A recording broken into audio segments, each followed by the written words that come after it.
तो आज श्री राधा कुंड का अपीयरेंस डे, राधा कुंड की आविर्भाव तिथि है। बहुत पवित्र दिन है आज। राधा कुंड श्रीमती राधा रानी से अभिन्न। तो नेक्टर ऑफ इंस्ट्रक्शन में रूप गोस्वामी ने मेंशन किया है, सेकंड लास्ट श्लोक है, वैकुंठा जनितो वरमधुपुरी तत्रापि गोवर्धन आशिरासुत्सव। इसमें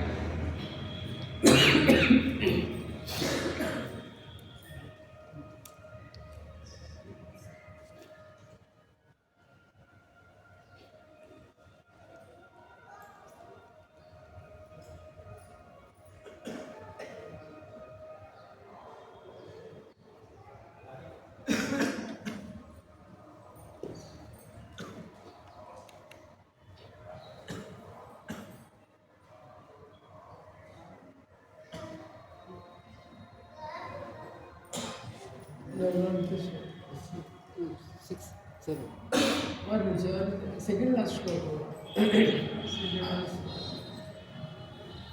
कृष्ण राम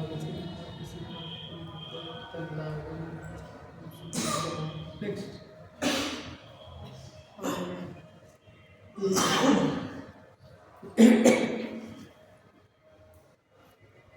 वैकुंठ, तो आप लोग बोलिए इसको पीछे।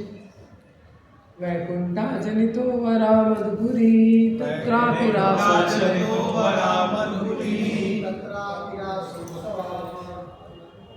वैकुंठा जनिता वरा मधुपुरी तत्रापि रासोत्सवा। वैकुंठा जनितो वरा मधुपुरी तत्रापि रासोत्सवा। वृंदारण्य उदार पाणि रमणा तत्रापि गोवर्धना। वृंदारण्य उदार पाणि रमणा तत्रापि गोवर्धना। राधा कुंड मिहापि गोकुलपते प्रेमामृता प्लावना। राधा कुंड मिहापि गोकुलपते प्रेमामृता प्लावना।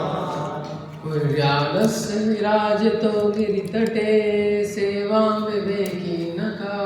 कुर्यादस्य विराजितो गिरितटे सेवां विवेकिनका। Read the translation.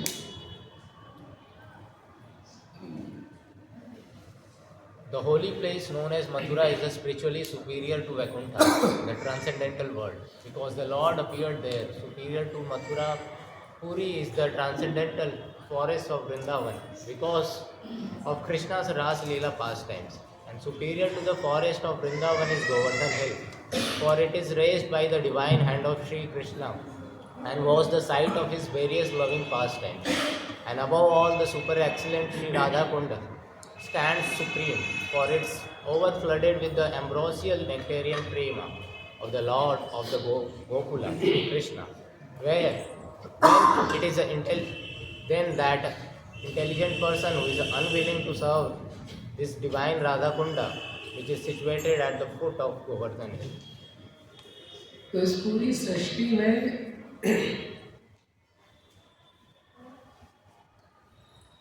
Radha Kund सबसे पवित्र स्थान, जो सबसे पवित्र स्थान है वो श्री राधा कुंड। तो लिक्विड फॉर्म में वो श्रीमती राधा रानी से अभिन्न। चैतन्य महाप्रभु वृंदावन आए थे तो उन्होंने राधा कुंड श्याम कुंड को प्रकाशित किया।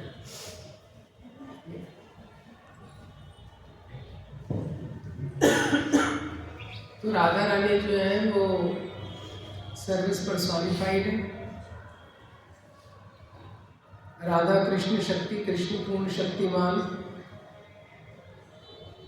कोई भी ऐसी शक्ति नहीं है जो भगवान के पास है वो राधा रानी के पास है।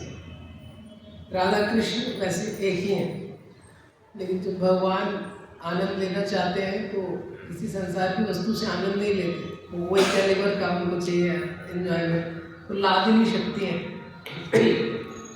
राधा कृष्ण नहीं है, कोई डिफरेंस नहीं है। लेकिन राधा रानी का जो सेवा भाव है वो कृष्ण भी उसको समझने में सक्षम नहीं है। कितना राधा रानी का सेवा भाव है और कृष्ण की सेवा करके राधा रानी को कितना आनंद आता है ये भी कृष्ण नहीं समझ पाते। तो उसी के लिए चैतन्य महाप्रभु का अवतार है। तो चैतन्य महाप्रभु अवतार लेते हैं कि क्या आनंद राधा रानी अनुभव कर रहे हैं भगवान की सेवा में। राधा शब्द ही आराधना से निकला है। भगवान की कृष्ण की आराधना करने में जो सबसे सर्वश्रेष्ठ है वो श्रीमती राधा रानी है। तो राधा रानी का जो एग्जिस्टेंस है, whole existence of Radha Rani is meant for giving pleasure to Krishna, और कोई उद्देश्य नहीं होता। तो भगवान के जितने भक्त हैं सब लोग भक्ति कर रहे हैं, लेकिन जो भी भक्ति की शक्ति किसी के पास आ रही है और भक्ति में जो आनंद जीव को प्राप्त होता है वो राधा रानी की कृपा से ही प्राप्त होता है। और जितने भगवान के भक्त हैं तो आपको पता है उसमें बृहद भागवतामृत में जब नारद मुनि सबसे टॉप मोस्ट डिवोटी, सबसे शुद्ध भक्त कौन है उसकी खोज में निकलते हैं, तो सबसे पहले वो सोचते हैं सबसे शुद्ध भक्त कौन है। तो वो देखते हैं कि इंद्र है, भगवान इंद्र को नियुक्त करते हैं, इंद्र को इतनी महत्वपूर्ण जिम्मेदारी दी है। इंद्र जब यज्ञ करते हैं तो विष्णु प्रकट होकर उसका शेयर लेते हैं। तो नारद मुनि इंद्र के पास आते हैं तो बोलते मुझे लगता है आप ही सबसे टॉप मोस्ट भक्त हैं। इंद्र बोलते हैं अभी थोड़े टाइम पहले गोवर्धन लीला हुई थी, मुझे लगता है आपको वो वाला न्यूज़ आपने सुना नहीं शायद, मैं कैसे भगवान का भक्त हूँ। तो फिर नारद मुनि ब्रह्मा जी के पास आते हैं। इंद्र बोलते हैं कि मेरे से भी बड़ा जिम्मेदारी तो भगवान ने ब्रह्मा जी को दिया है, और मुझे कुछ प्रॉब्लम होती है मैं तो ब्रह्मा जी के पास जाता हूँ। तो ब्रह्मा जी को ही भगवान रिप्लाई करते हैं। हम लोगों के व्हाट्सएप मैसेज का भगवान रिप्लाई नहीं करते, भगवान का रिप्लाई ब्रह्मा जी को ही आता है। तो ब्रह्मा जी जो प्रार्थना करते हैं देवता ब्रह्मा जी के साथ, उसके बाद भगवान जो संदेश भेजते हैं ज़्यादातर वो ब्रह्मा जी को भेजते हैं। वो ब्रह्मा जी मैसेज कन्वे करते हैं भगवान ने ऐसा हुआ। तो ब्रह्मा जी के पास जाते हैं, ब्रह्मा जी के पास जाते हैं तो बोलते हैं आप ही सबसे बड़े भक्त हैं, आप सृष्टि में लगे रहते हैं और भगवान से ही आपका जन्म हुआ है। भगवान ने कितना महत्वपूर्ण रिस्पॉन्सिबिलिटी आपको दिया है। तो ब्रह्मा जी बोलते हैं कि किसने बोला तुमको कि मैं सबसे बड़ा भक्त? तो बोलते मुझे इंद्र ने भेजा है आपके पास। बोलते कि मेरे से बड़ा भक्त तो इंद्र है। बोले नहीं, उसका गोवर्धन लीला थोड़ा पहले हुआ था। ब्रह्मा जी ने बोला उसका तो गोवर्धन लीला वाला पास टाइम तो कम ही था, उससे बड़ा मैंने गलती किया था, ब्रह्म में मोहन लीला हुआ।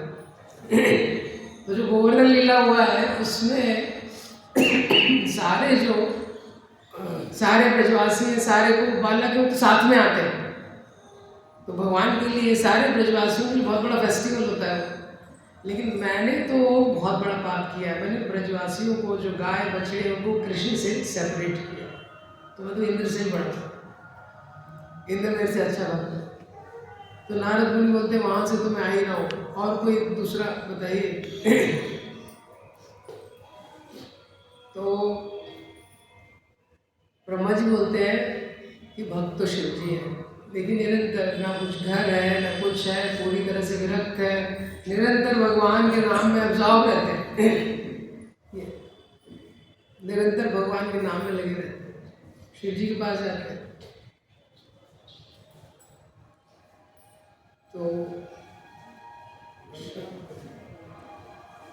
शिव जी से बोलते हैं कि मुझे लगता है कि आप ही सबसे टॉप मोस्ट भक्त हैं। शिव जी बोलते किसने बोला तुमको? बोले यार मुझे ब्रह्मा जी ने आपके पास भेजा है। तो शिव जी बोलते हैं कि अरे मैं तो जो प्रोडक्ट मैं डिलीवर करता हूँ भक्त तो वो चाहते भी नहीं है। मैं तो भगवान ने मुझे नीचे भी भेजा तो इम्पर्सनलिस्ट का टीचिंग करने भेज दिया, और मैं मुक्तिनाथ के नाम से प्रसिद्ध मुक्ति देता हूँ, और भक्तों को मुक्ति चाहिए नहीं। तो मैं कहाँ से भगवान का भक्त हो गया? तो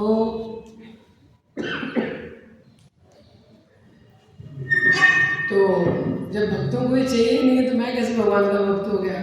भुक्ति मुक्ति स्पृहा विहीन जय भक्ता लभई तथा संग रखता। भक्तों को भुक्ति मुक्ति सिद्धि कुछ नहीं चाहिए। तो शिव जी से बोलते हैं फिर कौन है सबसे बड़ा भक्त?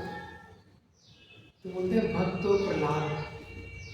लेकिन उनके लिए नरसिंहदेव स्वयं आए, इतने कष्टों में भी उन्होंने भक्ति छोड़ी नहीं है, और उन्होंने शुद्ध भक्ति का प्रचार किया।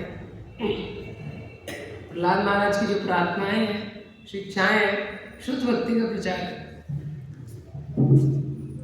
तो नारद में बोलते हैं अरे प्रहलाद तो मेरे ही डिसाइपल है, मैं कहाँ इधर उधर ढूंढ रहा था, मेरे ही डिसाइपल सबसे अच्छा ढूंढती।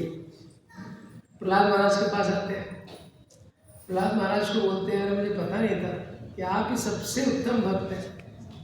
पूरा श्रीमद् भागवतम में नरसिंहदेव ने अवतार लिया आपके लिए, और किसी भी परिस्थिति में, किसी भी स्थिति में, किसी भी विपत्ति में आपने कभी भी भक्ति को ना अपनी भक्ति को छोड़ा, ना आपकी भक्ति कम हो।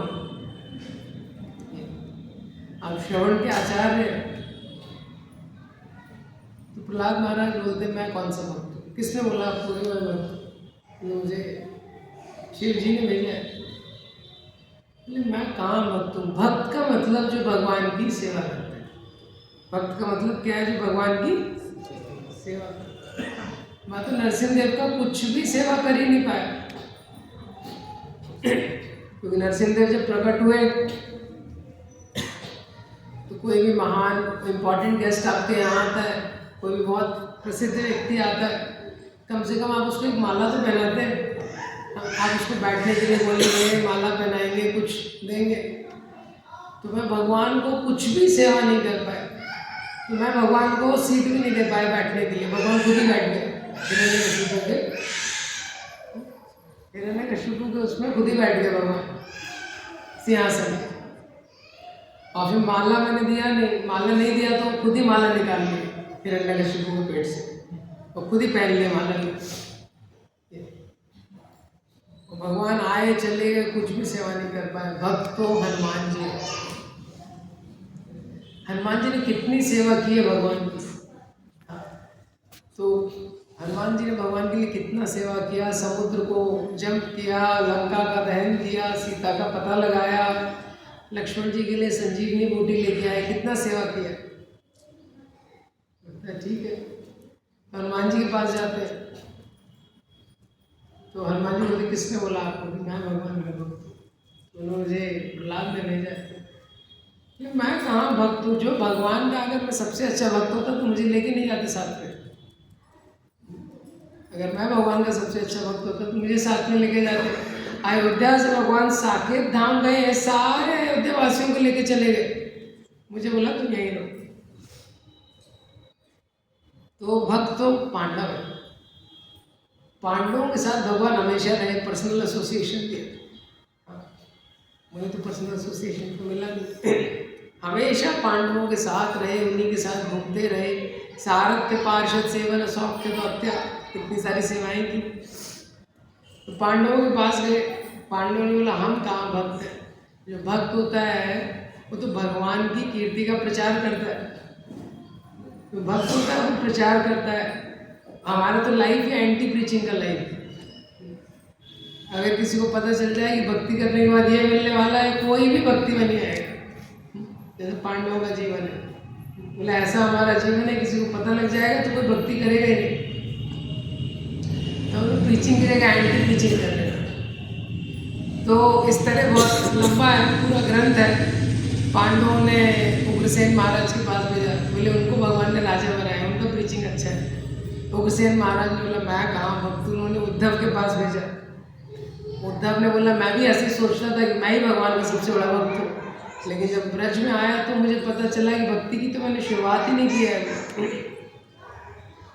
तो घूम फिर के सनातन गोस्वामी ने ये जो ग्रंथ लिखा है बृहद भागवतामृत, तो उसमें घूम फिर के वो लेके आते हैं इतने सारे भक्तों से कंडेंस करके ब्रज में, कि ब्रज वाले जो है वो श्रेष्ठ भक्त हैं, और जो ब्रज में भी जो गोपियां हैं वो श्रेष्ठ भक्त हैं।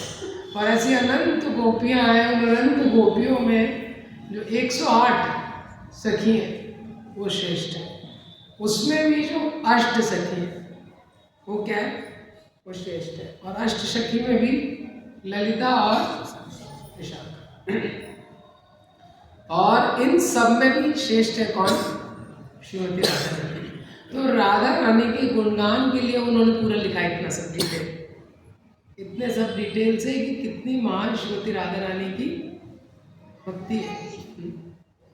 मुनिंद्र वृंद वंदिते तिलोक शोक हारिणी, इसीलिए मुनो जितने मुनि हैं, जितने ऋषि हैं, सारे लोग श्रीमती राधा रानी का वंदन करते हैं।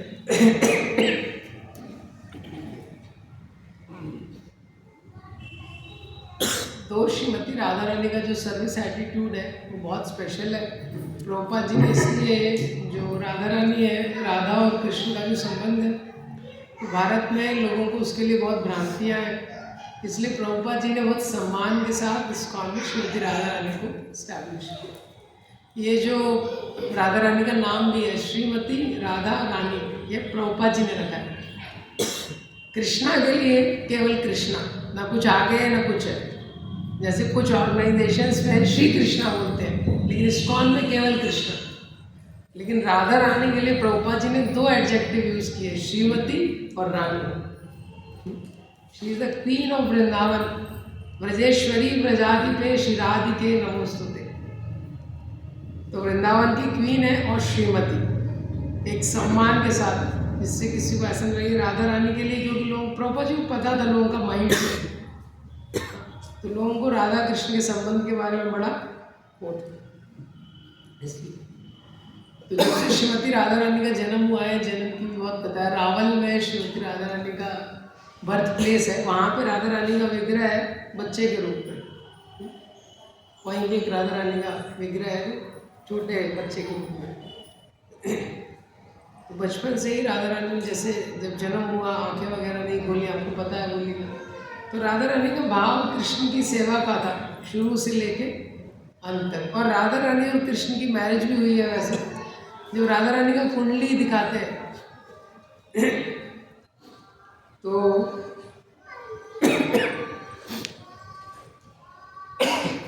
वो बोलते हैं कि भाई तो बहुत, वृषभानु जी को वो बोलते हैं कि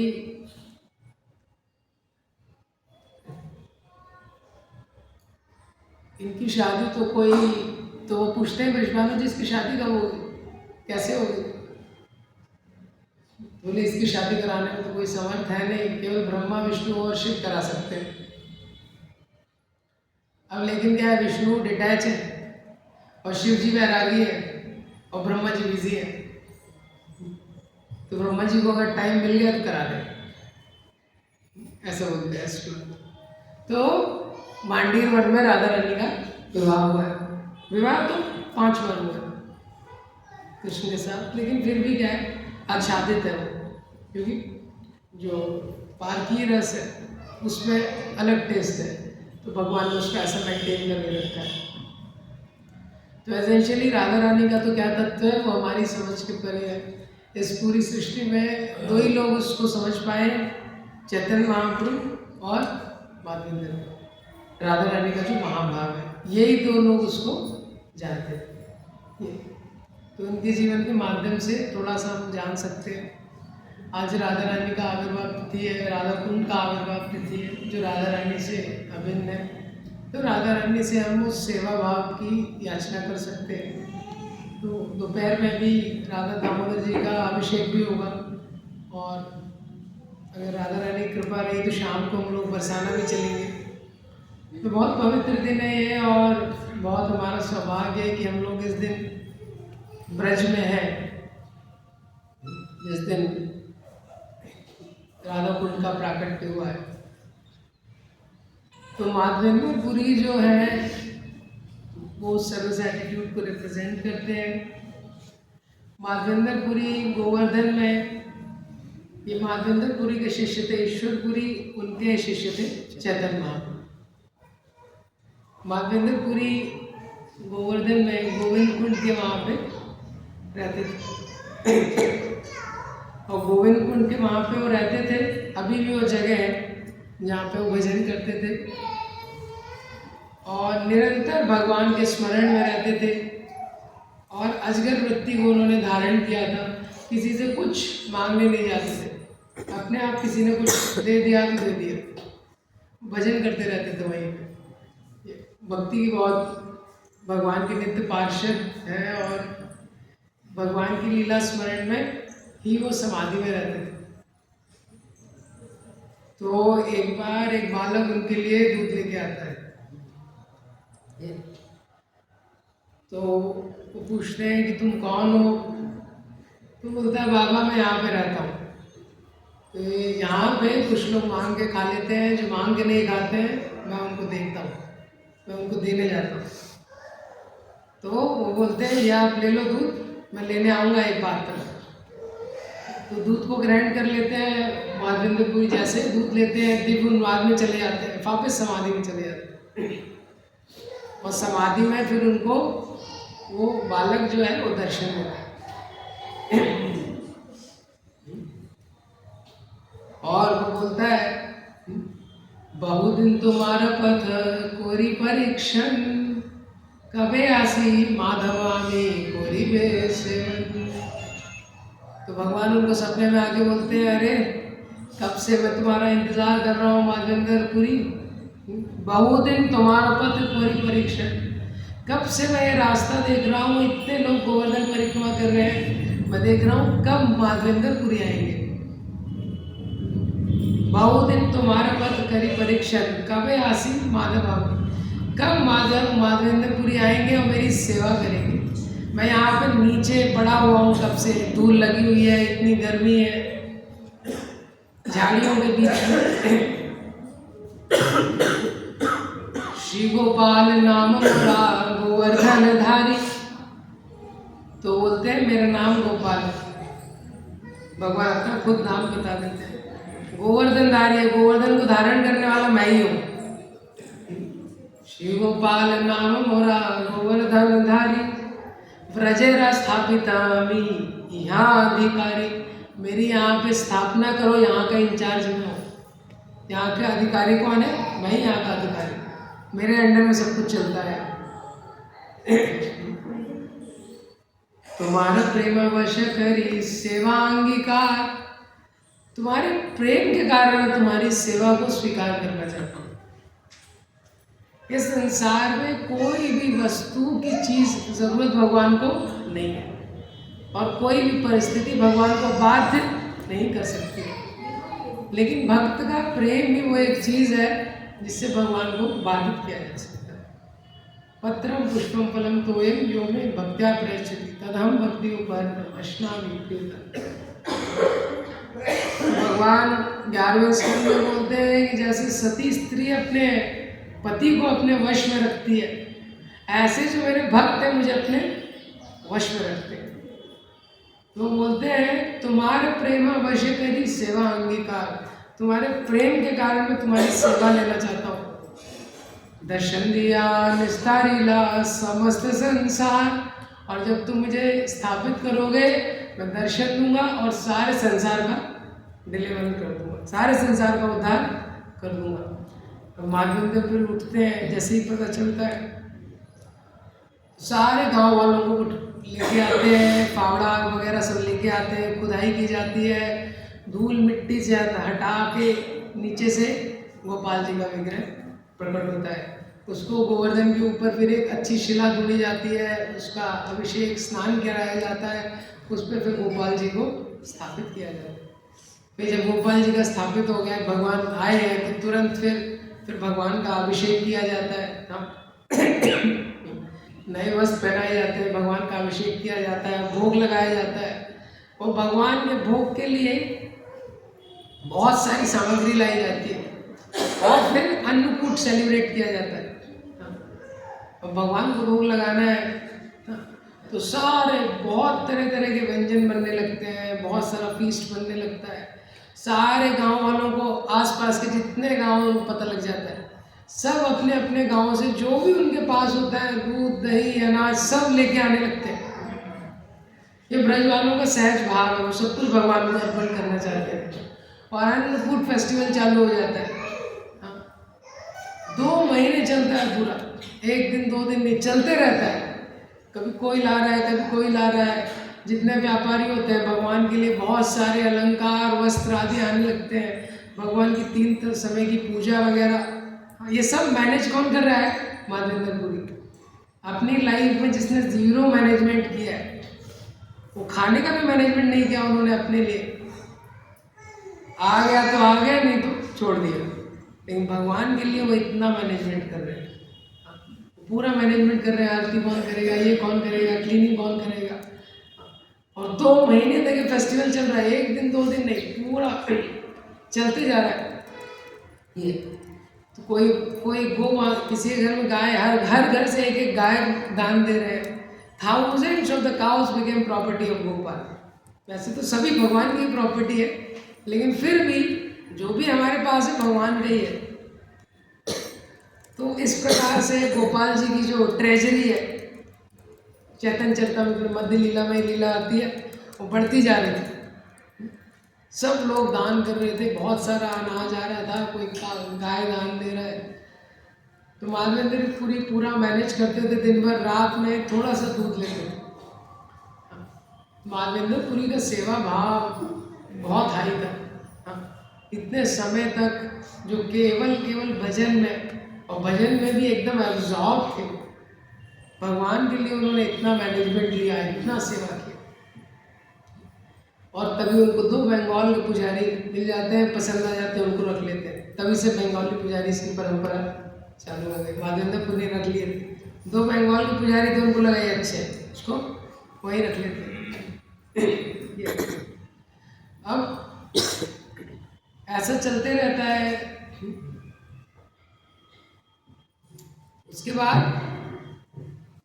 पहली बार भगवान आए थे ड्रीम में, तो बोला कि मुझे निकालो, मुझे स्थापित करो, मेरी पूजा करो, मैं सारे संसार का उद्धार करूंगा। उसके बाद भगवान दूसरा सपन देते हैं माधवेंद्र पुरी को। गोपाल बोले पुरी मोरा ताप नहीं जाए। तो भगवान माधवेंद्र पुरी को बोलते हैं, अरे मुझे बहुत गर्मी लग रही है, मला या चंदन, तो गर्मी लग रही है तो ऐसा छोटे मोटे अरेंजमेंट से काम नहीं होगा। भगवान बोले मलय से जाके मेरे लिए चंदन लेके आओ। अब वो कहाँ मलय से जाके चंदन लेके आएंगे? माधवेंद्र पुरी बहुत वृद्ध थे, बहुत वृद्ध अवस्था में थे, और भगवान उनको स्वप्न दे रहे हैं कि गोपाल बोले पुरी मोरा ताप नहीं जाए, मेरा ताप जा नहीं रहा है, गर्मी लग रही है मुझे। और सोल्यूशन क्या है? मलय चंदन उनको लेके आएगा। तो तुरंत माधवेंद्र पुरी निकल जाते, यहाँ की सेवा को कोऑर्डिनेट करके तुरंत निकल जाते हैं। कोई इतनी वृद्ध अवस्था में, शरीर में कोई शक्ति नहीं, इतनी वृद्ध अवस्था में माधवेंद्र पुरी है, और उस समय कोई ट्रांसपोर्टेशन नहीं चलता था, और बहुत प्रकार के विघ्न से ही प्रोजेक्ट बना हुआ था। तो पहले तो चंदन का लकड़ी मिलेगा नहीं बिना गवर्नमेंट की परमिशन के, और मिल भी गया तो चंदन की लकड़ी को लाना, इतने सारे डाकू हुआ करते थे पहले। ये तो इतना विघ्न हो रहा है, इतना विघ्न उसमें इन्वॉल्व है, लेकिन माधवेंद्र पुरी के हृदय में इतना प्रेम है। दुख न गड़ीला मन आनंद बढ़ीला। दुख की उन्होंने गिनती नहीं की, भगवान की सेवा में जो दुख हो रहा है उसकी कुछ गिनती नहीं की। दुख ना गड़ीला मन आनंद बढ़ीला। मन में इतना आनंद है कि भगवान ने मुझे सेवा का अवसर दिया। Service is a privilege. इतना आनंद है इन्होंने कि भगवान ने मुझे सेवा का अवसर दिया है, उन्होंने दुख की गिनती नहीं की। ये तो भगवान की सेवा का जब कोई व्यक्ति महत्व जानता है तो ही वैसे कर सकता है। जैसे कोई व्यक्ति है, उसको बोला ये सूटकेस उठाओ, तो बोलेगा अरे मुझे बोल दिया है कि सूटकेस उठाना। किसी को बोला ये उठाओ, इसमें सोने के बिस्किट है, तो बोलेगा दूसरा हाथ खाली है, एक ही उठाना है।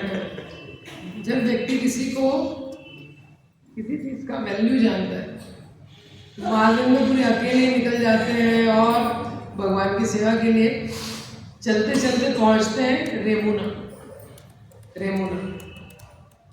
तो रेमुना में आते हैं तो वहाँ पे गोपीनाथ जी हैं, और गोपीनाथ तेरा शिर जगत प्रसिद्ध। और गोपीनाथ जी की जो खीर है वो हर फेमस है। गोपीनाथ जी की जो खीर है, अमृत केली नाम है, उसका नाम क्या है? अमृत केली। पृथ्वी से पूरी पृथ्वी पे, पूरे लोकों में कहीं पे ऐसा खीर नहीं मिल सकता। चैतन्य चरितामृत में लिखा, इसलिए उसका नाम है अमृत केली। तो गोपीनाथ जी को उसके कुछ 12 पात्र ऐसे कुछ लगाए जाते थे। तो माधवेंद्रपुरी के मन में इच्छा हुआ, थोड़ा सा अगर मुझे बिना मांगे टेस्ट करने मिल जाए तो मैं गोपाल जी के लिए वैसा भोग बनाऊंगा। अपने खाने के लिए उनको इच्छा नहीं था, गोपाल जी के लिए भोग बनाने की। जैसे ये विचार आता है, अगले क्षण अपने आप को कोसने लगते हैं, अरे तो भगवान को भोग लगानी है, कैसे मेरे मन में। इसलिए भगवान के भोग को कवर करके ले जाते हैं।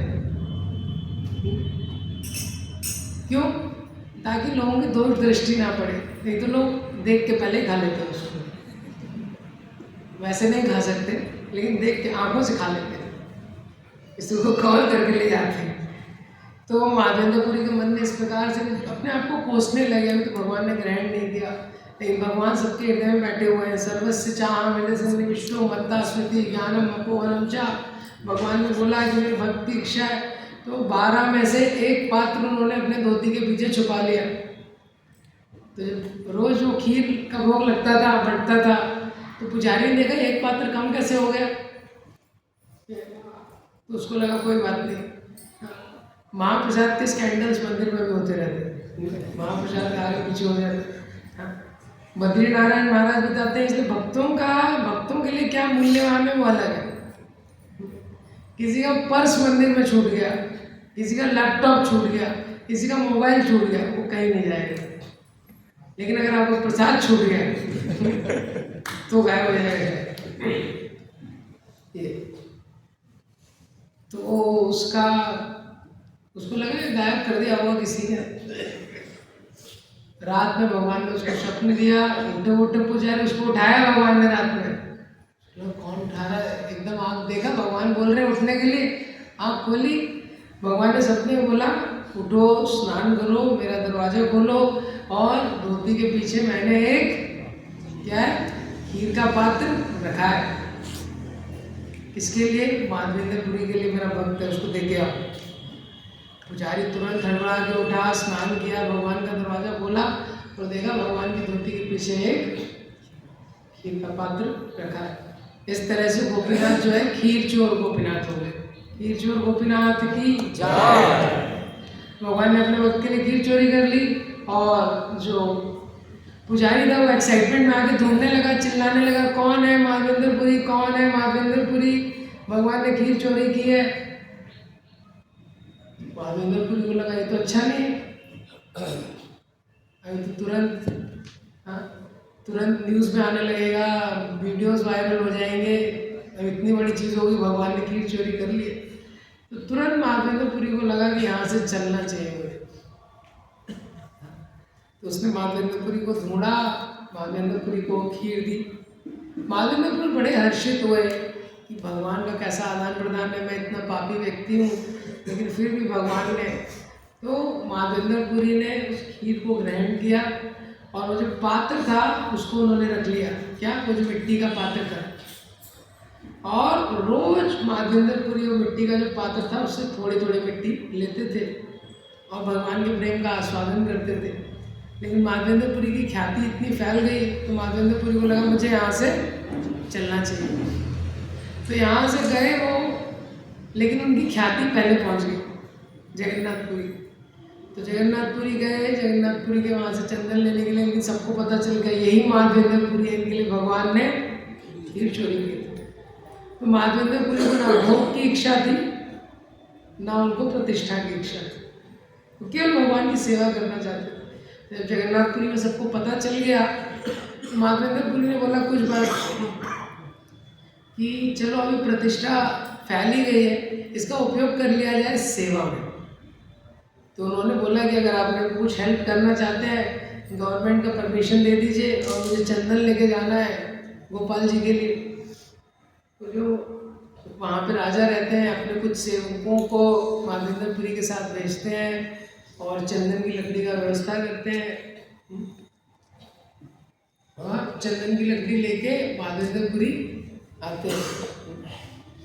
तो चैतन्य चरितमृत में आता है इस प्रकार जो माधवेंद्रपुरी का जो प्रेम था भगवान के प्रति वो बहुत ज़्यादा भगवान की सेवा के लिए। प्रगाढ़ प्रेमेर यही तो स्वभाव निज दुख विघ्नादि न करे विचार। तो चैतन्य चरितमृत में आता है प्रगाढ़ प्रेम का यही स्वभाव है, निज दुख विघ्न आदि ना करे विचार। व्यक्ति अपने दुख अपने विघ्न का विचार नहीं करता। इस प्रकार से अनेक कष्टों और विघ्न को सहते हुए माधवेंद्रपुरी आए, वापस रेमुना में आए। रास्ता वही है ना, तो उनको रिटर्न आना है गोवर्धन। तो जब रेमुना में आए तो रेमुना में आने के बाद तीसरा सपना है, ड्रीम नंबर 3। तो गोपाल जी को लगा अरे मेरा भक्त इतना मेरे लिए प्रयास कर रहा है, ऑलरेडी अभी रेमुना तक आए हैं, अब रेमुना से आगे अकेले उसको आना पड़ेगा, तो ऑलरेडी वृद्ध है। तो भगवान सपने में बोलते हैं माधवेंद्रपुरी को, मेरे में और गोपीनाथ में कोई अंतर नहीं, मेरे में और गोपीनाथ में कोई अंतर नहीं है। ये जो चंदन तुम मेरे लिए लेके आए हो ये गोपीनाथ जी को लगा दो। तो जैसे ही ये ड्रीम देते हैं तो अगले दिन जो माधवेंद्रपुरी होते हैं वो चंदन का लेप वगैरह किसको लगाते हैं, गोपीनाथ जी। तो माधवेंद्रपुरी जो है ये राधा रानी के महाभाव को जानते हैं, क्योंकि सर्विस एटीट्यूड पर्सोनिफाइड है। तो जिन्होंने खुद के लिए कुछ मैनेजमेंट नहीं किया, लेकिन भगवान की सेवा के लिए उन्होंने इतना मैनेजमेंट किया, और भगवान की सेवा के लिए इतना मैनेजमेंट किया, और इतना अन्नकूट का फेस्टिवल चल रहा है, इतने 56 व्यंजन का भगवान को भोग लग रहा है, लेकिन वो खुद रात को थोड़ा सा दूध पी के सो जाते थे। और 2 महीने तक ये चल रहा है ये मैनेजमेंट। जैसे ये सिस्टम स्टेबल हुआ, भगवान ने दूसरा ड्रीम दे दिया कि पूरी मेरी गर्मी नहीं जा रही है, एसी लगवा दिया जाए, कुछ करवा दिया जाए। तो सोल्यूशन क्या है, वही भगवान ने बोला, एकदम इलॉजिकल सोल्यूशन, मलय में जाओ वहाँ से चंदन लाओ। कौन करेगा उतनी वृद्धावस्था में? लेकिन जब प्रेम होता है वहाँ तर्क नहीं होता, तो वहाँ तुरंत चले गए, इतने कष्टों को सहन करते हुए वहाँ चले गए। उसके बाद जब वो रेमुना जाते हैं, रेमुना के बाद जगन्नाथपुरी जाते हैं, अब इतना कष्ट करके वो मेहनत करके वो चंदन ला रहे हैं, किसके लिए? गोपाल जी के लिए। अब भगवान ने तीसरा ड्रीम दे दिया, मेरे में और गोपीनाथ में कोई अंतर नहीं। तो कोई बोलेगा पहले ही बता देते तो यहीं अरेंज कर ले, तो गोपीनाथ जी को तो गर्मी लग नहीं रही थी। हम लोग ऐसा सोच सकते हैं क्योंकि हम तर्क करते हैं, लेकिन जब प्रेम है वहाँ पे क्या है? तर्क नहीं है। सेवा मीन्स जो स्वामी को प्रसन्न करे और जिस तरह से उनको प्रसन्न करे। What will please the master in whatever way it will please the master। तो उनको लगा कि ठीक है, गोपाल जी की प्रसन्नता इसी में है कि गोपीनाथ जी को लगा दिया जाए, तो गोपीनाथ जी को। तो ये राधा रानी के भाव को जानते हैं, सर्विस एटीट्यूड। केवल जो सेवा का भाव है वो मैक्सिमम श्रीमती राधा रानी है, उतना किसी का नहीं। उसको जानने वाले 2 लोग हैं, माधवेंद्रपुरी, चैतन्य महाप्रभु। चैतन्य महाप्रभु स्वयं राधा रानी का भाव लेके आए। इसीलिए नमो महावदन्याय, जो कृष्ण प्रेम चिरात दत्तम निज गुप्त वित्तम, अभी तक जो गुप्त रखा हुआ था संपत्ति वो सबको बांट रहे हैं चैतन्य महाप्रभु एकदम मैग्नानिमसली, क्योंकि वो राधा रानी का भाव है। तो राधा रानी क्या है, बहुत करुणा करुणमयी करुणा भरी थे, वो करुणा से भरी हुई वो भाव लेके आए। इसीलिए Chaitanya Mahaprabhu is always in ecstasy, is always mad. Radha Rani को भाव हैंडल करना आसान नहीं। तो जब कृष्ण ने बोला कि मैं एक्सपीरियंस करना चाहता हूँ कि आपका क्या भाव है, तो राधा रानी ने बोला उसको हैंडल करना आसान नहीं, इसलिए मैं आपको कवर करूँगी। तब तक कांचन गौरांगी, इसीलिए गौरांग महाप्रभु क्या है, गोल्डन कॉम्प्लेक्शन। राधा रानी का भाव और राधा रानी का कॉम्प्लेक्शन लेके आए चैतन्य महाप्रभु। तो चैतन्य महाप्रभु भी वही सेवा का भाव उनके जीवन में देखते हैं कि जीवों के उद्धार के लिए चैतन्य महाप्रभु ने कितना त्याग किया, जीवों के उद्धार के लिए। तो चैतन्य महाप्रभु ने जो शची माता थी, उनकी जो कन्याएं थी, 9 कन्याओं की मृत्यु हो गई थी जन्म लेने के बाद उनकी जस्ट मृत्यु हो गई। तो सोच सकते हैं हम कितना कष्ट शची माता को हुआ होगा। उसके बाद जो विश्वरूप थे उन्होंने संन्यास ले लिया उसके बाद। तो शची माता बड़ी दुखी थी। विश्वरूप ने जब संन्यास ले लिया तो निमाई ने बोला शची माता को कि आप चिंता मत कीजिए, मैं आपके साथ रहूँगा। उसके बाद जो जगन्नाथ मिश्र थे उनकी मृत्यु हो गई। तो इतनी वृद्ध शची माता है और बहुत यंग थी। जो लक्ष्मी प्रिया विष्णु प्रिया उनकी पत्नी है वो भी बहुत यंग थी उस समय, उनकी उम्र बहुत कम है, शची माता को उम्र इतना ज़्यादा है। और जो स्वयं लक्ष्मी है और जो चैतन्य महाप्रभु जो है वो स्वयं कृष्ण है। ऐश्वर्यस्य समग्रस्य वीर्यस्य यशसा श्रिया। हम लोग जब कभी घर छोड़ते हैं तो हमने कुछ छोड़ा नहीं है, हमारे को कुछ था ही नहीं। लेकिन चैतन्य महाप्रभु लक्ष्मीपति है, सारे ऐश्वर्यों के पति है। हाँ, और शची माता का ऐसा स्थिति था, जगन्नाथ मिश्र की मृत्यु हो गई थी, लेकिन फिर भी सारे जीवों के कल्याण के लिए उन्होंने संन्यास ले लिया। तो चैतन्य महाप्रभु का संन्यास की जो लीला है वो लिखी है, चैतन्य चरितामृत में आती है लीला। सब लोग और लीला में रो रहे हैं। अगर हम उसका डिटेल पढ़ेंगे बहुत ही इमोशनल लीला है, क्योंकि उनका भी क्या है, वो सेवा का भाव है। और चैतन्य महाप्रभु ने गुरु स्वीकार किया ईश्वरपुरी को, क्योंकि माधवेंद्रपुरी को ये राधा रानी का भाव पता है। माधवेंद्रपुरी के शिष्य थे ईश्वरपुरी, और ईश्वरपुरी भी सर्विस पर्सोनिफाइड थी। तो माधवेंद्रपुरी के अंत में ईश्वरपुरी ने पूरी सेवा की थी। और चैतन्य महाप्रभु अपने द्वारा दिखाना चाहते थे इस सिद्धांत कि ईश्वरपुरी माधवेंद्रपुरी के सर्वेंट है और चैतन्य महाप्रभु उनके सर्वेंट है। कि सर्वेंट ऑफ सर्वेंट यही संसार में हाईएस्ट उपलब्धि है। तो वो खुद बोलते हैं कि ना हम गण्य न जनपति ना वनस्तो यतेर्वा, कि ना मैं वैश्य हूँ, न क्षत्रिय हूँ, न शूद्र हूँ, और न ब्रह्मचारी हूँ, न गृहस्थ हूँ, न वानप्रस्थ हूँ, न सन्यासी हूँ। गोपिर भरतपद कमलेयो दास दासानुदास। मैं गोपियों के चरण कमलों के दासों का दास। ये चैतन्य महाप्रभु दिखाना चाहते थे, यही हाईएस्ट भाव है ये। तो राधा रानी उस सर्विस मोड को पर्सोनिफाई करती है। तो आज का बहुत पवित्र दिन है, राधा रानी से प्रार्थना कर सकते हैं। तो कृष्ण जो है वो भी राधा रानी का नाम चैंट करते हैं। बहुत डिटेल है। तो जो हरे कृष्ण महामंत्र है ये चैतन्य महाप्रभु ने दिया है, जो स्वयं राधा रानी है।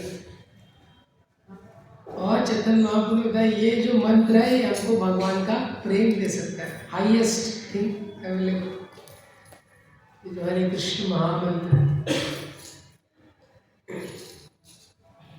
तो ये राधा रानी का बारे में हमने थोड़ा सा चर्चा किया। बहुत कुछ है राधिका अष्टकम में और राधा कृपा कटाक्ष में, बहुत सारे राधा रानी के गुणों के बारे में बताया गया है। लेकिन अभी थोड़ा सा श्रीमद् भागवतम से कॉस्मोलॉजी वाले एक सेक्शन में शॉर्ट में थोड़ा डिस्कस करता हूँ। उसके बाद 11 सवा 11 पे जो क्लास होगी उसमें शॉर्ट में गोवर्धन के बारे में डिस्कशन करेंगे। जो गोवर्धन परिक्रमा है, क्योंकि कल आज शाम को बरसाना जाएंगे तो कीर्तन वगैरह करेंगे, बरसाना जाएंगे तो वो राधा रानी का वहाँ पे महल है, दानगढ़, मानगढ़, भानगढ़, विलासगढ़ ये। और अभी बरसाना में काफ़ी रिनोवेशन हुआ है रिसेंट में, तो चेंज हो गए। अगर आप लोग पहले गए होंगे 1-2 साल तो काफ़ी चेंज हो गया उसमें रिसेंट में। मान मंदिर वगैरह भी काफ़ी रिनोवेट हो गया, अलग हो गया। तो बरसाना भी अपने आप में बहुत स्पेशल जगह है, तो वहाँ पे जाएंगे। और कल सुबह गोवर्धन की परिक्रमा में जाएंगे। गोवर्धन परिक्रमा के लिए कुछ और जो इम्पोर्टेंट अनाउंसमेंट्स हैं तो अगली क्लास में मैं करूँगा। तो भागवतम के ऑलरेडी 8वें स्कंद तक हमने देख लिया, 11वां, 12वां, 10वां स्कंद आश्रय तत्व है, जिसमें 90 अध्याय में भगवान की लीलाओं का वर्णन है। शुरू के 5 अध्याय में भगवान के जन्म का वर्णन है। उसके बाद भगवान की लीलाएं जो वृंदावन में है, द्वारका में है, मथुरा में है, ऐसे 4 सेक्शन है उसमें। और 9वें स्कंद में सूर्यवंश चंद्रवंश का वर्णन है। ऐसा चंद्रवंश में यदु महाराज आदि, एंड में भगवान कृष्ण आते, परशुराम, ये सब चंद्रवंश में है। और सूर्यवंश में इक्ष्वाकु, नाभि और हरिश्चंद्र, ऐसे जो राजा है, अमरीश महाराज, ये सब सूर्यवंश में आए हैं। उसी में राम जी भी आते हैं। वो 9th कैंटो में बहुत सारी स्टोरीज हैं, तो वो कभी देखेंगे फ्यूचर में अगर। तो 5th कैंटो में श्रीमद् भागवतम के कॉस्मोलॉजी दिया। तो कॉस्मोलॉजी में थोड़ा शॉर्ट में बता के इसको एंड करता हूँ क्लास में। प्रोजेक्ट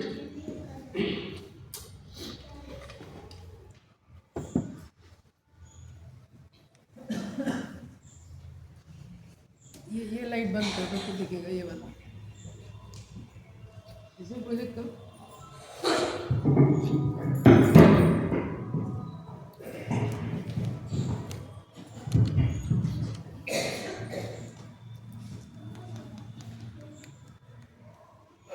दिख रहा है? वो लाइट बंद लगा, दिख रहा है? हाँ, थोड़ी देर में हो जाएगा। ओके, आ रहा है। ओम नमो भगवते वासुदेवाय। ओम नमो भगवते वासुदेवाय। नमो भगवते वासुदेवाय। ओम नमो भगवते वासुदेवाय। ओम नमो भगवते वासुदेवाय। ओम नमो भगवते वासुदेवाय। नारायणं नमस्कृत्यं नरं चैव नरोत्तमं देवीं सरस्वतीं व्यासं ततो जयामुदीरये। नष्टप्रायेषु भद्रेषु नित्यं भागवत सेवया भगवती उत्तमा श्लोके भक्तिर्भवति नैष्ठिकी कृष्णाय वासुदेवाय देवकी नंदनाय च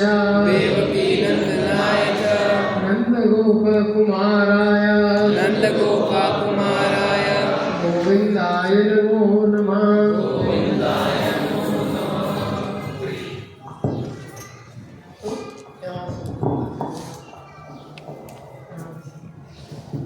तो श्रीमद् भागवतम के 5वें स्कंद में कॉस्मोलॉजी का डिस्क्रिप्शन है। तो ये कॉस्मोलॉजी का जो 5वां स्कंद है, तो 5वें स्कंद में शुरुआत होती है नाभि महाराज, जो नाभि है, नाभि के पुत्र, एंड में ऋषभदेव। भगवान जो ऋषभदेव है वो आते हैं उनके पुत्र के रूप में इवेंचुअली अजनाभ वर्ष, हाँ, ये ऋषभदेव के ऊपर, उसी की लीनेज में भरत महाराज आते हैं। तो ऐसे करके डिटेल है आगे। तो जो प्रियव्रत महाराज रहते हैं वो 7 आइलैंड्स बनाते हैं। 5वें स्कंद के 15 चैप्टर्स तक भरत महाराज आदि की लीलाएं हैं। 15 के बाद कॉस्मोलॉजी का वर्णन है कि ये जो सृष्टि है, ब्रह्मांड है, वो कैसे बना हुआ है। तो प्रियव्रत महाराज ने अपने रथ के चक्र से 7 आइलैंड बनाए थे। कई करोड़ों करोड़ों करोड़ों वर्ष, करोड़ों को 3 बार, ऐसा उन्होंने, बहुत लंबा उनका काल था जब तक उन्होंने राज्य किया, और रात को भी उन्होंने दिन कर दिया था अपने चक्र से। तो उसमें आगे बहुत सारी चीज़ों का वर्णन है, उसमें कुछ शॉर्ट में मैं बताता हूँ। Yes, point. तो परीक्षित महाराज ने प्रश्न किया है भूमंडल के बारे में, और ये सारे परीक्षित महाराज के प्रश्न है कि वो जो 7 द्वीप बनाए थे प्रियव्रत महाराज ने, उसका क्या डिटेल है, वो सब उन्होंने पूछा है। ये भगवान का यूनिवर्सल फॉर्म, विराट रूप कैसे परसीव कर सकते हैं। यस, इसका बेनिफिट क्या है सृष्टि लीला का, ये जो लिखा है प्रभुपाद जी ने एंड में, कि आदमी को गुडनेस तक लेके आ जाता है। और कुछ लोग हैं जो आसानी से भगवान को नहीं समझ सकते, लेकिन जो भगवान की ग्रेटनेस, सृष्टि लीला भगवान की ग्रेटनेस को बताती है। तो भगवान की ग्रेटनेस को जानना जरूरी है स्वीटनेस को पूरी तरह से रिलिश करने के लिए। यस,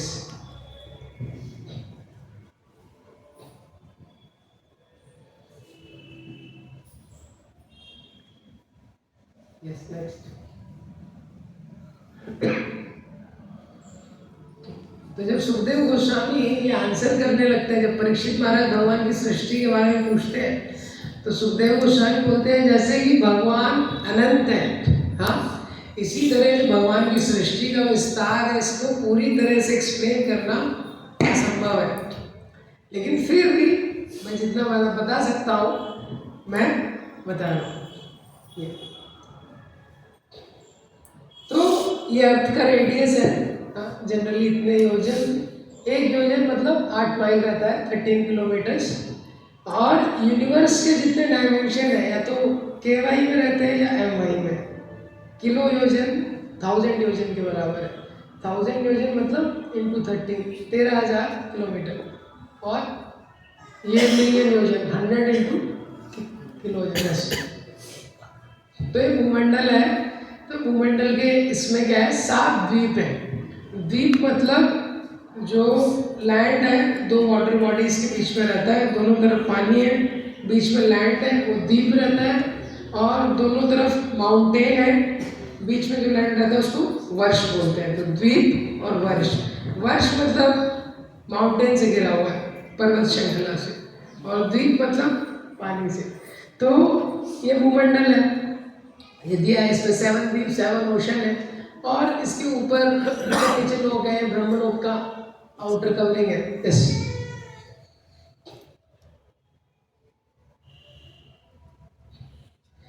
उसको एक एक करके दिखाइए। तो जो द्वीप है, 7 द्वीप, हाँ 7 द्वीप जो बने, उसमें से सबसे छोटा है जम्बू द्वीप। जम्बू द्वीप का डायमीटर है, इसका आएगा 1 लाख योजन। 1 लाख योजन। अर्थ कितने का है, अर्थ जिसको बोलते हैं अभी 1000 योजन, 1000 योजन डायमीटर उसका। इसका डायमीटर है 1 लाख योजन। तो इसका जो रेडियस होगा उसका हाफ, 50,000 योजन इसका जो रेडियस है। अब इसके बाहर जो समुद्र है नेक्स्ट, वो है सॉल्ट वाटर का, उसका रेडियस भी उतना ही है जितना इसका है, उतना उसी का है।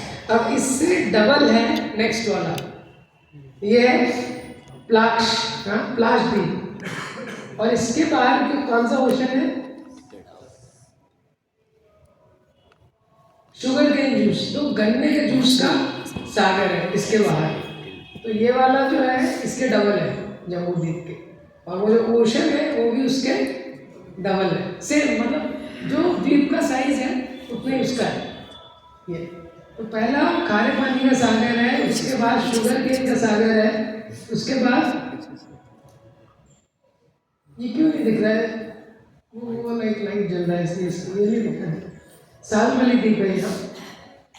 You read out the deep name. What is the name of this deep? समाली द्वीप। हाँ? सालमाली द्वीप। सालमली द्वीप है ये। सोम। हाँ। और उसके ऊपर कौन सा ओशन है उसके ऊपर? ये शराब का भी समुद्र है। शराब का समुद्र है ये। उसके आगे नेक्स्ट। और ये जो थर्ड वाला है ये इसके डबल है। इसके आगे कुश द्वीप है। Clarified but. और यहाँ पे घी का समुद्र है। इसके आगे कौन सा द्वीप है?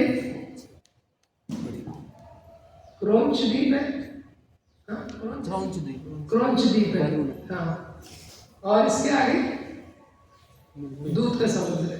तो जो गजेंद्र की लीला हुई है, तो गजेंद्र की लीला में आप देखेंगे 8 कैंटो में बताया है कि वो जो त्रिकूट पर्वत था उसके चारों तरफ दूध का समुद्र था। तो इसका मतलब वो यहाँ पे हुई है। ये वो जो द्वीप होगा इसके आगे वाला, वहाँ पे जो माउंटेन होगी, यहाँ पे कहीं पे वो माउंटेन है, तो इसलिए वो दूध का समुद्र है। वो यहाँ पे हुई लीला, गजेंद्र की लीला। और तो इसके बाद कौन सा द्वीप है? सकवायु। इसके आगे कौन सा समुद्र है? नेक्स्ट इसके आगे दही का समुद्र है। और ये लास्ट है, हाँ, पुष्कर द्वीप। इसके आगे तो पुष्कर जो द्वीप है ये लास्ट है। इसके आगे मीठे पानी का समुद्र है। और इसके यहां से ये माउंटेन रेंज है। हाँ, ये क्या है? मानसरोवर पर्वत। नेक्स्ट करो, नेक्स्ट। हाँ, ये मानसरोवर पर्वत है। मानसरोवर पर्वत। तो ये जो लास्ट वाला द्वीप है इसके ऊपर मानसरोवर पर्वत की रेंज है। तो ये क्या है? टॉप व्यू है। टॉप व्यू में तो मानसरोवर पर्वत है। और इसके ऊपर सूर्य का जो रथ है वो चलता है, उसको टच नहीं करता है। उसके ऊपर सूर्य का रथ चलता है। और सूर्य के रथ का भी डायमेंशन दिया हुआ है श्रीमद् भागवत में। सूर्य का रथ जो है बहुत बड़ा है। 60,000 ऋषि तो उसी में बैठे हुए हैं और वो निरंतर सूर्यदेव की आराधना कर रहे हैं उस रथ पे।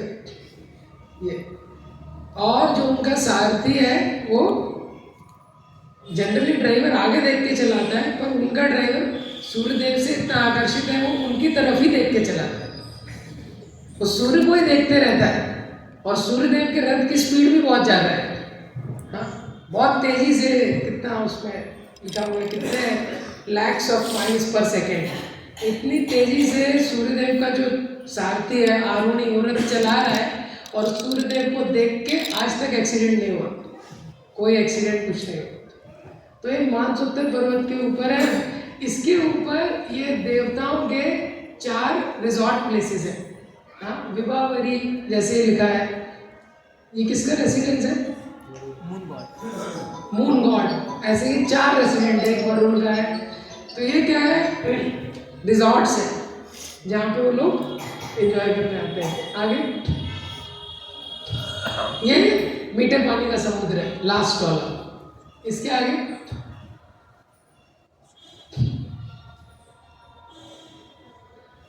तो अब इसके आगे क्या है कि ये जम्बू द्वीप सबसे छोटा है। ये सबसे छोटा है। और जम्बू द्वीप से यहाँ तक ये जो स्वीट ड्रिंकिंग वाटर का ओशन, अभी तक ये जो ब्रह्मांड है इसका ये आधा भी कवर नहीं हुआ है। इसके आगे इनहैबिटेड लैंड है। उसके आगे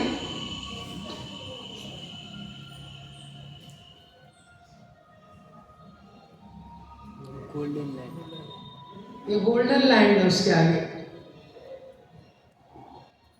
ये गोल्डन लैंड है, ये सोने की भूमि है पूरी। इसका भी डायमेंशन आगे की टेबल्स में दिया है। यहाँ पे कुछ दिखाया है, दिख नहीं रहा है इसमें। और नेक्स्ट इसके आगे लोकालोक पर्वत है। लोकालोक पर्वत पर्वत ये इतना ऊंचा है, सूर्य की रोशनी इसके इसको क्रॉस नहीं कर पाती। जो सूर्य का रथ है वो मानसोत्तर पर्वत है, इसके ऊपर जा रहा है, इसके ऊपर सूर्य का रथ चलता है, उसको टच नहीं करता, उसके ऊपर चलता है। और जो लोकालोक पर्वत है इसके दूसरी साइड रोशनी नहीं जाती है, लोक आलोक, दूसरी साइड जो है वो रोशनी नहीं जाती है। और ये पर्वत बहुत ऊंचा है और एकदम नीचे तक जा रहा है, नरक तक, एकदम नीचे से ऊपर तक इसका हाइट है। तो यस, आगे का आएगा आलोक वर्ष। हाँ, इसके यहाँ पे आलोक वर्ष, इसके पीछे, हाँ, इसमें आ नहीं रहा है।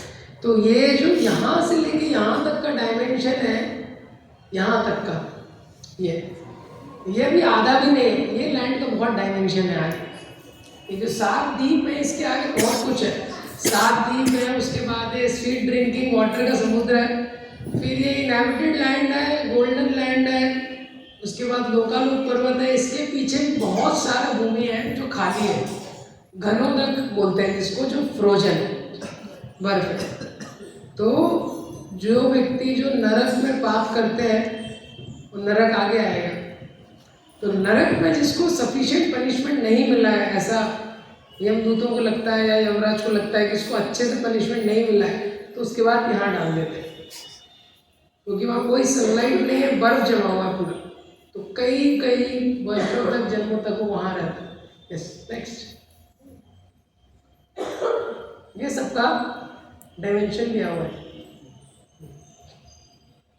तो इसमें जो सबसे छोटा है, हाँ, जम्बूद्वीप, इसके बाहर है सॉल्ट वाटर का ओशन, पिपलाक्षद्वीप शुगर केन, शालमली द्वीप लिकर ओशन, कुशद्वीप घी ओशन, क्रॉन्च द्वीप मिल्क ओशन। यस, ऐसे ये बाकी चारों का दिया है। लास्ट वाला है पुष्कर द्वीप, जिसके बाहर स्वीट वाटर का ओशन है और उसके चारों ओर क्या है, लोकालोक माउंटेन है। तो ये इसके डायमेंशन दिए हुए हैं मिलियोजन में। हाँ, ये इसके डायमेंशन मिलियोजन में दिए हुए हैं कि कौन किसका कितना डायमेंशन है, क्या है।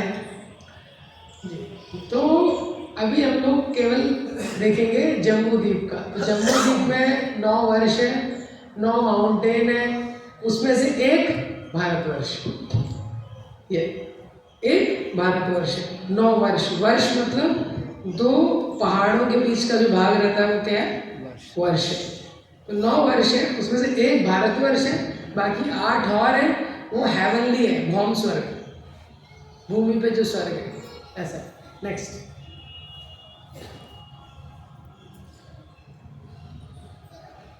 तो ये जो जम्बूद्वीप है 1 लाख योजन का है, ठीक है। हाँ, यस, नेक्स्ट।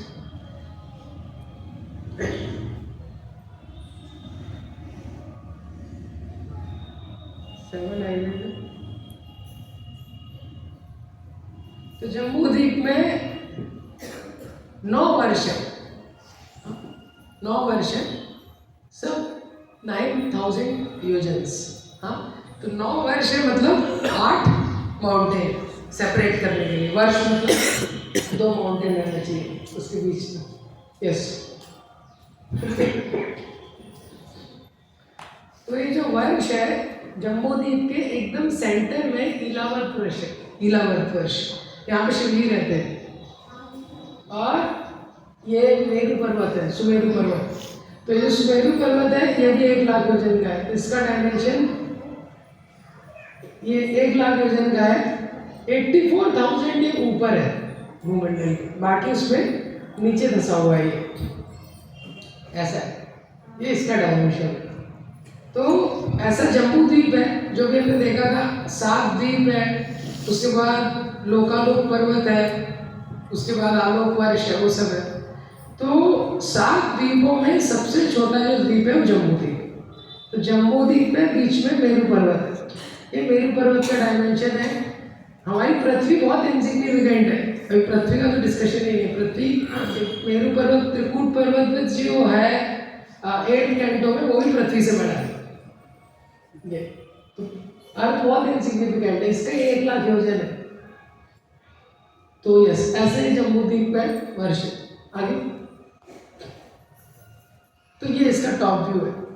तो ये 3 माउंटेन रेंज है, शंगुआन, श्वेत, नील, निषाद, हेमकुंड, हिमालय। ये 6 हो गए। और 7 वर्ष 1 2 3 4 5 6 7 8, ये 8 माउंटेन रेंज हो गए और ये 9 वर्ष हो गए। तो ये 9 वर्ष है, कुरु वर्ष, हिरण्मय वर्ष, रम्य वर्ष। तो ये 9 वर्ष है, 8 माउंटेन रेंज ये। तो इसमें से ये भारतवर्ष है जिसकी हम बात करते हैं। लोग जम्बूद्वीप है, भारत खंड है, भारतवर्ष है। जम्बूद्वीप है, भारतवर्ष है, भारत खंड है। तो जम्बूद्वीप में भारतवर्ष है। तो ये हिमालय है, ये हमारे वाला हिमालय नहीं है। तो हमारे वाला जो हिमालय है इसका भी डिवीजन है। तो जो वर्णन आता है कि जो भीम थे, जो स्वर्ण कमल लेके आए थे द्रौपदी के लिए, हाँ, तो वो हिमालय के उस साइड एक घाटी थी जिसमें सोने के कमल होते थे, गोल्डन लोटस। तो वो ये वाला हिमालय था जहाँ से भीम लाते थे। वो हम लोग अभी एक्सेस नहीं कर सकते। ऐसे ही जब रामायण के युद्ध के पहले भीम मिलने जाते हैं तो उनको एक वानर मिलता है, वो हनुमान जी मिलते हैं उनको। तो हनुमान जी की पूंछ को उठा नहीं पाते हैं, फिर हनुमान जी से उनका वो रिक्वेस्ट करते हैं कि आप हमको असिस्ट कीजिएगा। तो वो यहाँ पे मीटिंग हुआ था, क्योंकि किम पुरुष वर्ष है, यहाँ हनुमान जी रहते हैं किम पुरुष वर्ष में। तो यहाँ तक आए थे भीम, तो यहाँ पे मीटिंग हुआ था क्योंकि ये हनुमान जी के रहने का जगह है। इसी तरह फर्स्ट कैंटो के 16 चैप्टर में जो परीक्षित महाराज हैं वो सारे वर्षों में गए हैं। फर्स्ट कैंटो के 16 चैप्टर में डिस्क्रिप्शन आता है कि वे सारे वर्षों में घूम रहे हैं। इसी तरह जो सौवारी मुनि है वो देवहूति को जहाँ लेके जा रहे हैं वो हेवनली वर्षों में यहाँ लेके जा रहे हैं घुमाने के लिए। जो हनुमान जी संजीवनी लाए हैं वो यहाँ से लाए, गंधमादन माउंटेन यहाँ पे। तो हनुमान जी यहाँ पे किसी मेडिकल स्टोर से नहीं लेके आए पास में है किसी, ये यहाँ पे हम लोग यहाँ पे। और भारतवर्ष में जो 9th पार्ट है इसके भी 9 डिवीजन है। ये हम लोगों को एक्सेसिबल नहीं है, यही एक्सेसिबल नहीं है, ये हिमालय भी एक्सेसिबल नहीं है। हनुमान जी यहाँ से लेके आए थे, गंधमादन पर्वत दिया हुआ है यहाँ से। Yes, next. तो ये बीच वाला सुमेरु पर्वत है और ये जो 4 माउंटेन उसके इलाव्रत वर्ष का दिया हुआ है। यस, तो सुमेरु पर्वत के चारों तरफ ये 4 माउंटेन और हैं। इनके अलावा अभी 4 माउंटेन में 4 पेड़ लगे हुए हैं। ये पेड़ बहुत बड़े बड़े पेड़ हैं, इसका डिस्क्रिप्शन है। एक ये कदम का पेड़ है, एक इसका है बैनियन ट्री, एक है मैंगो ट्री और एक है जम्बू ट्री। ऐसे 4 पेड़ लगे हुए हैं और यहाँ पे लेक्स हैं। ये हनी का लेक है, एक जगह दूध का लेक है, एक जगह प्योर वाटर का, एक जगह शुगर केन का। तो अब इनका डिस्क्रिप्शन दिया हुआ है, ये पेड़ों के फलों का, फलों के साइज का। नेक्स्ट।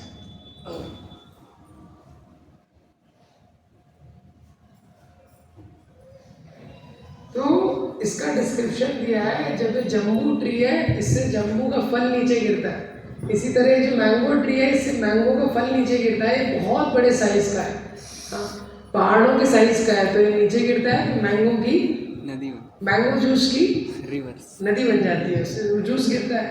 ऐसे ये जम्बू का फल गिरता है, तो जहाँ पे जो फल गिरता है उससे उसकी नदी बन जाती है उस द्वीप में। तो ये जो जम्बू है, जम्बू का जो फल होता है इसका साइज बताया है, ये हाथी के साइज का होता है। तो ये जो साइज ये गिरता है तो इससे जम्बू का वो जूस बहने लगता है। और वो जो जम्बू का जूस है वहाँ पे उस सागर के बाजू में जो रेत है उससे मिक्स होता है, उससे जम्बू गोल्ड बनता है, जम्बू नाग बोलते हैं। और यहाँ इस संसार के गोल्ड से अच्छा रहता है, वो इस संसार के गोल्ड से काफ़ी अच्छी क्वालिटी का रहता है। तो जो स्वर्ग वो वहाँ के जो वासी रहते हैं वो यही गोल्ड यूज़ करते हैं। यहाँ से खरीदने नहीं आते हो, वहाँ से ये वाला गोल्ड यूज़ करते हैं, उठा लेते हैं, वहीं से बना के पहन लेते हैं ये। उसके बाद यहाँ पे बहुत भी डिटेल दिया है, जैसे यहाँ पे यक्ष की वाइफ वगैरह आती है, हाँ, यहाँ पे वो लोग आती हैं, उनके शरीर से भी सुगंध आती है, ये जो वाटर है ये भी सुगंधित है। आगे टेबल में डिटेल होगा इसका। तो ऐसे माउंटेन्स का भी डिटेल दिया है, डिस्क्रिप्शन दिया है।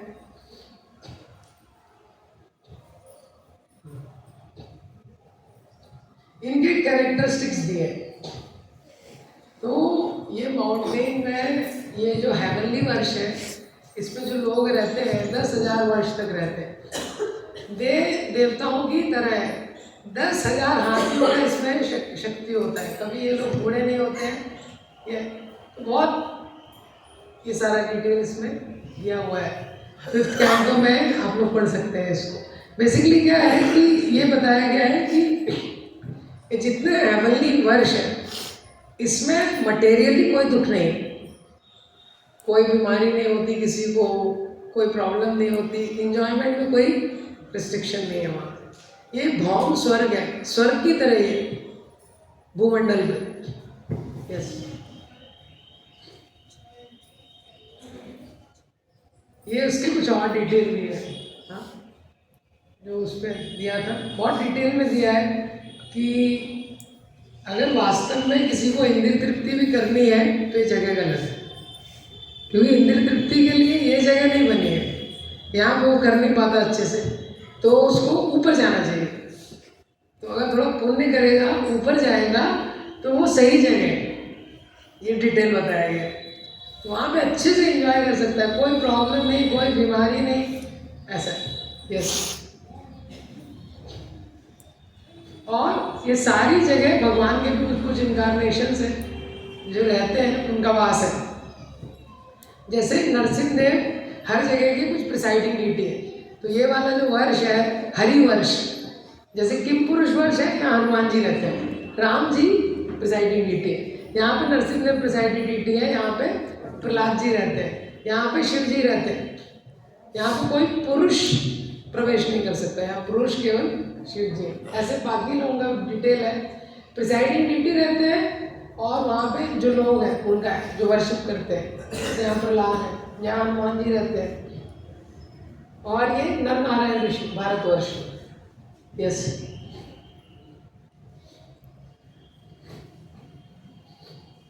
और जो मेरू पर्वत है जो जम्मू द्वीप में घुसा हुआ है, उसके ऊपर ये देवताओं के अबोर्ड है कुछ कुछ, जहाँ वो कभी कभी आते हैं। जैसे यहाँ पे इंडिया में कोई फार्म हाउस बना लेता है ना, वैसे उन लोगों के ये अबोर्ड्स हैं, कभी कभी वो यहाँ पे विजिट करने आते हैं। ब्रह्मा जी का भी है, इंद्र का भी है, सबका डिटेल दिया है, 8 अबोर्ड्स है। यस, तो बाकी ये प्लैनेट्स हैं। तो एक तो क्या है भूमंडल जो ऐसे है, उसके ऊपर हेवनली प्लैनेट अंतरिक्ष जो ऊपर का स्पेस है और नीचे का है। तो अभी तो हमने ऐसे देखा भूमंडल का विस्तार जो है, उसके बाद ऊपर ये जो प्लैनेट्स हम पढ़ते हैं साइंस में, उन सब का डिटेल दिया है, और इसके ऊपर मारलोक, जनलोक, तपलोक, सत्यलोक, सबका डायमेंशन दिया हुआ है कितने कितने उसमें। और इसके नीचे ये लोग हैं अतल, वितल, सूतल, तलातल, महातल और रसातल, पाताल, और यहाँ पे हेलिश प्लैनेट्स नर्क है।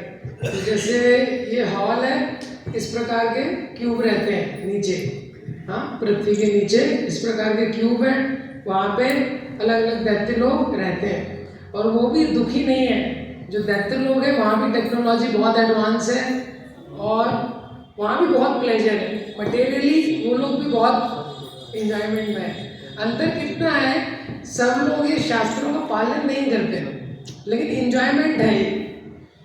यहाँ पे भी सफरिंग नहीं है बहुत ज़्यादा, सब जगह अलग अलग इंजॉयमेंट है। सफरिंग के लिए नरक है, वो अलग है, इससे थोड़ा और नीचे। हाँ, ये जो प्लैनेट्स हैं इससे 30,000 में कुछ ऐसा डिफरेंस है। उससे नीचे नरक के प्लैनेट है। 28 नरकों का वर्णन सुखदेव गोस्वामी ने 5वें स्कंद के 26 चैप्टर में किया है बहुत ज़्यादा, और भी बहुत सारे नरक है, उसका डिटेल है। तो भू भुवन स्वर्ग लोका, ये इसका डिस्क्रिप्शन है। Yes, next. तो टेबल में बताया हुआ है तो कौन से प्लैनेट में नीचे वाले में कौन कौन रहता है। हाँ, तो माया दानव का जो बेटा है, हाँ, जो माया दानव का बेटा है बल, हाँ, तो ये यहाँ पे रहता है। अतल जो प्लैनेट है यहाँ पे रहता है। 96 kind of mistake power in लोगों के पास है, उनका डिटेल दिया हुआ है। और वितल में, सूतल लोक में बलि महाराज रहते हैं, जहाँ पे भगवान क्या है उनको गार्ड करते हैं, जो 8 कैंटो में जो पास टाइम होता है। रसातल में दिति और धनु, दिति और धनु के पुत्र, दिति के पुत्र मतलब दैत्य और धनु के पुत्र मतलब दानव, ये लोग यहाँ पे रहते हैं। और बाकी पाताल लोग हैं, नाग लोग हैं, तो यहाँ पे नाग वगैरह लेते हैं, वासुकी उनके इंचार्ज है। तो ऐसे हर लोग का डिटेल में डिस्क्रिप्शन दिया हुआ है भागवतम में। ये उसका वो है जो हाइट वगैरह है। ऐसे ही सारे वर्षों का भी है, जो सारे वर्ष हैं, कौन रूल करता है, कौन सा माउंटेन है, कौन प्रिसाइडिंग डीटी है। यस, तो ये जो यहाँ पे डिस्क्रिप्शन श्रीमद् भागवतम में दिया है, तो इसमें 2 चीज़ इम्पॉर्टेंट है।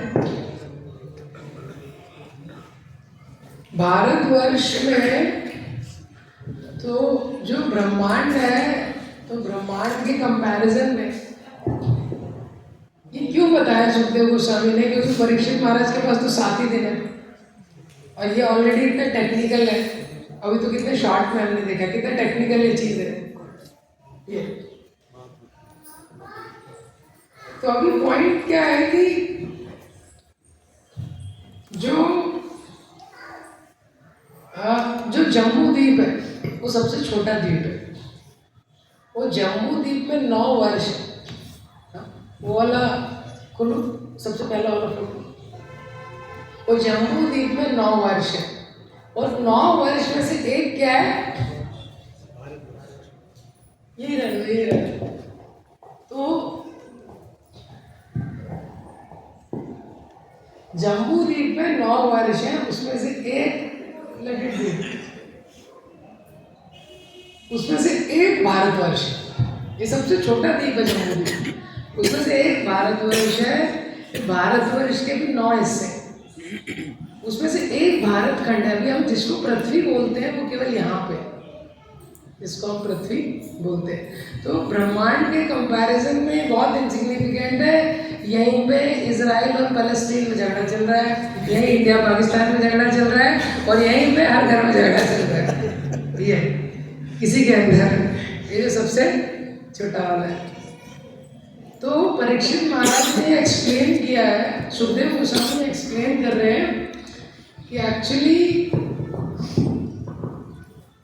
इतना विस्तार सृष्टि में, ऊपर में भूमंडल में ही भौम स्वर्ग है, उसके ऊपर और स्वर्ग है। अगर व्यक्ति को एंजॉय करना है तो पुण्य करे और वो वहाँ जाएगा, एक्चुअली एंजॉय कर सकता है। और ऊपर ही एंजॉयमेंट नहीं है, नीचे भी एंजॉयमेंट है। गलत तरीके से अगर उसको किसी को एंजॉयमेंट करना है तो भी नीचे के भी जो लोग हैं वहाँ भी एंजॉयमेंट। उसके नीचे नरक है, 28 प्रकार के नरक है। नरक के पास में यमराज जी का ऑफिस है। यमराज नरक में नहीं रहते, उनका ऑफिस एसी वाला है, वो वहाँ पे रहते हैं, केवल इंचार्ज है, तो नरक के अंदर नहीं रहते। ये तो अगर किसी को एंजॉय, लेकिन प्रॉब्लम क्या है इस पूरी सृष्टि में, ये जो छोटा सा भारतवर्ष है, ये जो बाकी जगह है, इतना एंजॉयमेंट है। 10,000 हाथियों का बल है, ना कोई बीमार होता है, ना कोई इशू है, हर तरह का एंजॉयमेंट कर सकते हैं। तो भक्ति के लिए स्पृहा नहीं है, भक्ति स्पृहा नहीं, ये प्रॉब्लम। ऊपर नीचे सब जगह इतना एंजॉयमेंट है, भक्ति के लिए कहाँ नहीं। और जो नरक है वहाँ पे इतनी यातना है कि वो भक्ति के बारे में सोच नहीं सकता। इसीलिए यहीं पे वो श्लोक आता है कि जम्बू द्वीप के निवासी बोलते हैं, नयत्र वैकुंठ कथा सुधापका नयत्र यज्ञेश मखो महोत्सवा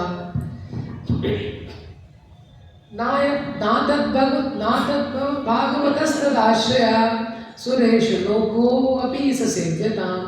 तो बोलते हैं नयत्र वैकुंठ कथा सुधापका ना भागवतस्तदाश्रया। अगर कहीं पे वैकुंठ कथा, वैकुंठ मतलब भगवान विष्णु की कथा का अमृत कहीं पे अवेलेबल नहीं है, भगवान की कथा अगर कहीं नहीं चल रही है, ना तद भागवतस्तदाश्रया, कहीं पे अगर भगवान के भक्तों का संग नहीं है, ना यत्र यज्ञेश मखो महोत्सवा, अगर कहीं पे भगवान के उत्सवों को सेलिब्रेट नहीं किया जाता है, सुरेश लोको अपि, अगर वो देवताओं का भी लोक हो ना सेव्यता, तो वहाँ पे मैं नहीं जाना चाहता हूँ। अगर मुझे वीज़ा मिल जाए स्विट्जरलैंड का कहीं का भी, तो व्यक्ति को ये कंसिडर करना, अमेरिका का किसी को वीज़ा मिल गया। यहाँ पे ये लोग बोल रहे हैं कि देवताओं के लोक में भी अगर जाने मिलेगा, कहीं पर भी जाने मिलेगा, लेकिन अगर ये 3 चीज़ नहीं है, डिवोटी एसोसिएशन नहीं है और भगवान की कथा नहीं चल रही है, भगवान के उत्सवों को सेलिब्रेट नहीं किया जाता है, मतलब ऐसा कल्चर नहीं है, मतलब कोई टेम्पल नहीं है जिसमें सेलिब्रेशन होता है, तो आपको तो वो बोल रहे हैं कि मुझे देवताओं के लोक में भेजा जाए तो नहीं जाऊंगा मैं। तो क्या है, इतना सारा सुखदेव गोस्वामी बता रहे हैं परीक्षित महाराज को, जिनके पास केवल 7 दिन। ये सारी चीज का सार क्या है, परीक्षित महाराज को सुखदेव गोस्वामी बताना चाहते हैं, इतना बड़ा सृष्टि है, इसमें घूमते रहता है जीव। एक छोटा सा जो भारतवर्ष है, इसमें छोटा सा जो भारत खंड है, जो अर्थ है, यहीं पे उसके पास अपॉर्चुनिटी है कि वो भक्ति रूपी कर्म करके, मतलब भक्ति करके सबसे निकल जाए। यही एसेंस है। क्योंकि प्रॉब्लम क्या है इन सब जगह, शीने पुण्य मर्तलोकम विशंति। तो एडवर्टाइजमेंट तो बहुत अच्छा है इनका, थोड़ा बहुत श्रीमद् भागवतम में किया है, पुराणों में तो बहुत डिटेल में किया है। ये तो कोई एडवर्टाइजमेंट पड़ेगा तो अट्रैक्टिव हो जाएगा। यहाँ तो सिर्फ अमेरिका के लिए अट्रैक्टेड हो जा रहा है व्यक्ति, तो यहाँ के लिए तो अट्रैक्ट हो ही जाएगा।